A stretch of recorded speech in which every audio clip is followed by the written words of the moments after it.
let's take a look at work-life balance. The world of work is changing rapidly, and so are the needs of employees. There's an increasing aging society in most industrialized countries. Globalization means that there are important changes in ethnic and religious diversity which need to be taken into account in designing organizational policy. Family dynamics are also changing with the increasing growth and acceptance of single-parent and non-traditional families. In this context, work-life balance is about developing working approaches that are equally beneficial to individuals and organizations. The concept of work-life balance represents the conviction that personal life and paid work may be viewed as complementary, not competing elements of life. Work-life balance is a two-way process that considers the needs of employees as well as those of employers. Employee well-being has been recognized as a significant part of corporate social responsibility. According to the World Health Organization, employee well-being means that employees are in a positive state physically, mentally, and socially. Since the financial crisis of 2008, organizations have been seeking to make employees redundant while also trying to lengthen the work week. This situation is particularly challenging for dual career couples and other employees who need to attend to their family-related role. A survey of 5,000 U.S. households found that 63% have high levels of job-related stress. Increased stress levels due to a lack of work-life balance have become more frequent and represent a major challenge for organizations. Work-life balance is the relationship between organizational and cultural times and spaces of work and non-work. Others refer to work-life balance as the degree to which an individual is able to simultaneously balance the temporal, emotional, and behavioral demands of both paid work and family responsibility. Work-life balance denotes the working practices that acknowledge and seek to support the needs of staff in achieving a balance between their home and working life. While there's a consensus on the benefits of work-life balance, it's still unclear how work-life balance should be defined and measured. Work-life balance needs in organizations have evolved. The roots go back to the 19th century when workers in unions successfully campaigned against long working hours in factories, and it became apparent that a decrease in working hours had no significant impact on production. In 1938, the U.S. government introduced the Fair Labor Standards Act with a maximum workload of 44 hours per week, and in the 1980s, companies began to introduce family-friendly policies such as telecommuting and flexible work schedules. Today, work-life balance is recognized as a major issue.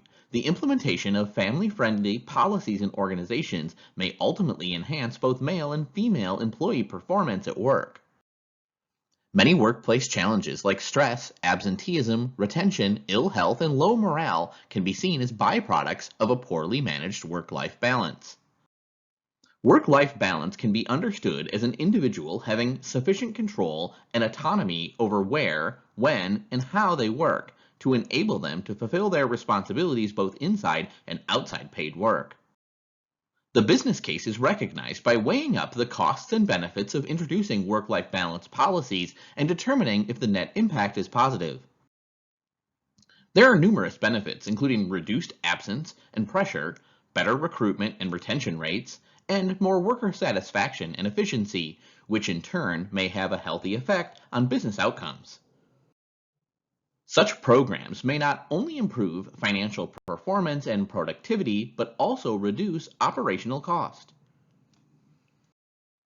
Some scholars argue that workers everywhere in the world are more and more pressured by the wage competitive and rest indifferent expectations of global exchange.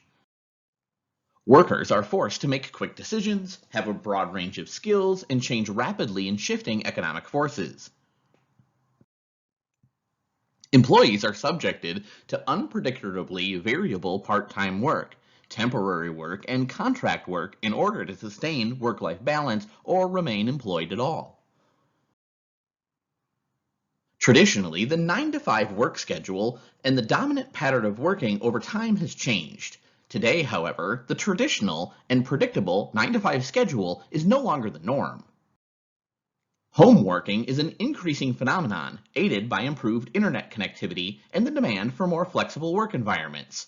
A 2017 report by Gallup found that the work from home options help organizations retain their employees. There are many definitions of home working, but broadly defined, it's any paid work that's carried out mainly at home. This takes account for those working at home, like employees, or working from home, like self-employed individuals. The competitive job market means that potential workers are able to demand a more flexible schedule and the opportunity to work from home. In fact, 1 in 3 millennials prioritize work mobility over salary in accepting a job. For a business, a remote worker can also mean a major reduction in overhead cost, as they no longer have to pay for office space, furniture, and other amenities in order to run a world-class organization. In fact, a computer and an internet connection are enough to work remotely or start up a business. Self-employment is on a sharp rising curve, and shift work is increasingly prevalent as businesses stay open late. Even full-time, Monday to Friday employees are typically expected to be flexible beyond the usual working hours. Long work hours have been and continue to be of enormous concern for the health and well-being of working people. During the Industrial Revolution and the decades that followed, 16-hour workdays were the norm. Welsh social reformer Richard Owen saw that this was unsustainable and began to campaign for the 8-hour workday. Henry Ford introduced the 8-hour day into his company in 1914. It proved to be a success, in terms of both productivity and profitability. Other companies quickly followed suit. Today, advances in online technology mean that workers can now securely access wherever they need to access their work systems. This has resulted in an unprecedented rise in the number of people working from home. It effectively managed technological advancements can not only have positive effects on productivity, employment and income inequality, but also create opportunities for changes in the nature of work itself. Organizations that offer options for flexible work arrangements can expect to have better talent retention and reduced overhead cost. Many tasks and job roles that were previously performed manually have become automated. Technology is also facilitating collaboration, affecting not only where employees work from, but who increasingly connected people in different countries and time zones. As digitalization transforms the business landscape, the successful organization of the future will likely be those that can move faster, adapt more quickly, learn more rapidly, and embrace dynamic career demands. Technology has provided employees with the ability to integrate work and life without having to commute or relocate.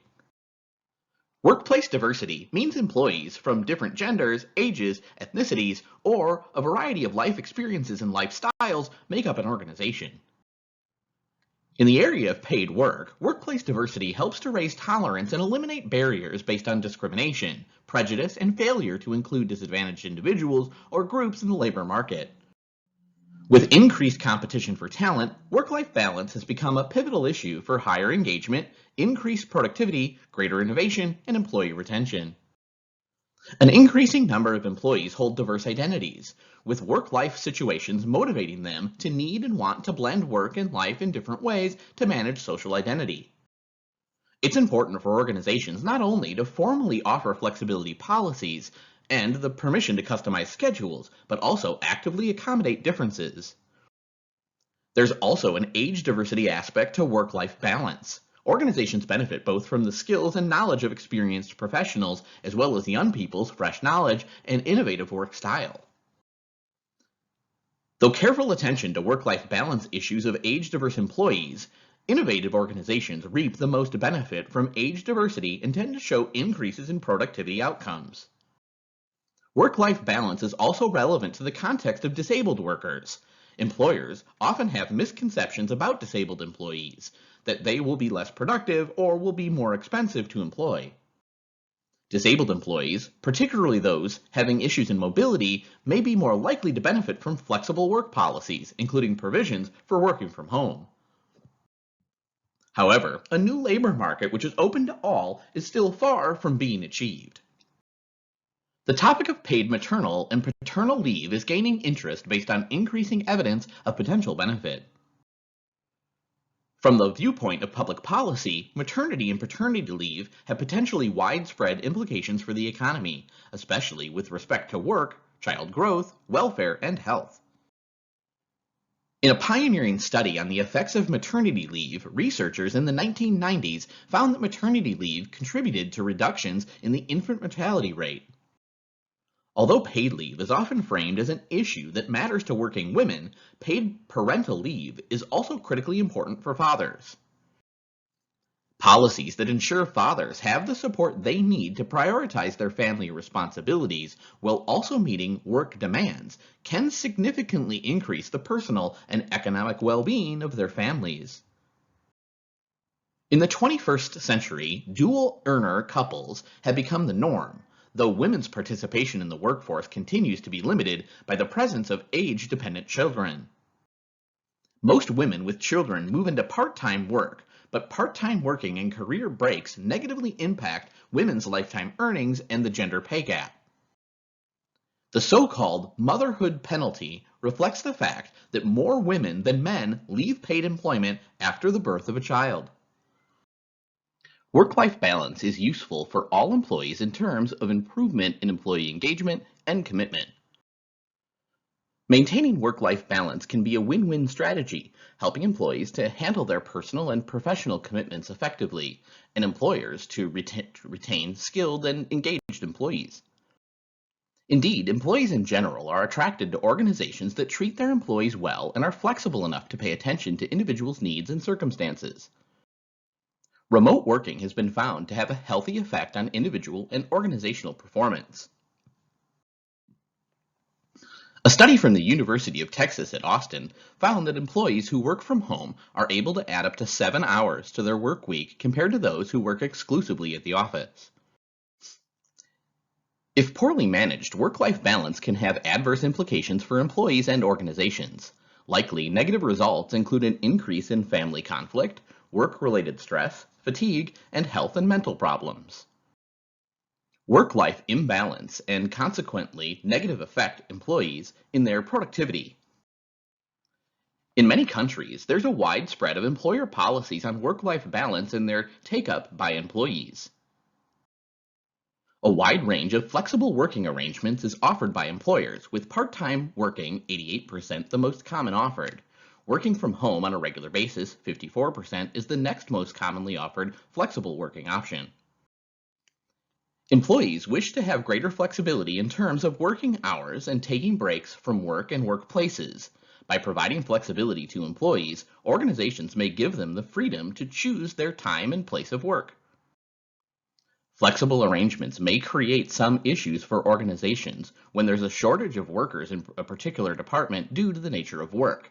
This explains why some companies may be reluctant to adapt to flexible work arrangements. Pay inequity is often identified as a problem related to work-life balance. While some employees, women in particular, try to gain more flexibility by working in non-standard jobs, this may have a negative impact on their earnings. The problem with equal pay rules is that it's hard to measure the contributions of workers. Studies found that training opportunities are more likely to be available to full-time workers than to those working part-time. Each employee may have his or her own reasons for the need of work-life balance. While some may need to take time to care for children, others may need financial support or a subsidy to pursue further study. Organizations may encounter issues if some employees consider it unfair that they do not qualify for such flexibility.